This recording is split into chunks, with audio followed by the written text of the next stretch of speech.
So here we have x is equals to 1 minus t, y is equals to 3 plus 2t, and z is equals to again 1 minus t. So this is our equation on which is the line, equation of line. Okay, now these points, this is basically the 3 points on that line.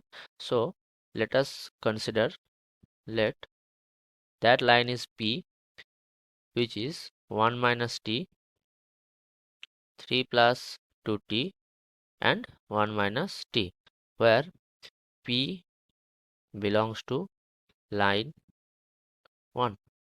Okay, that means this t, if this t values get changed, then the p value would get changed, but all the p points should be on that line.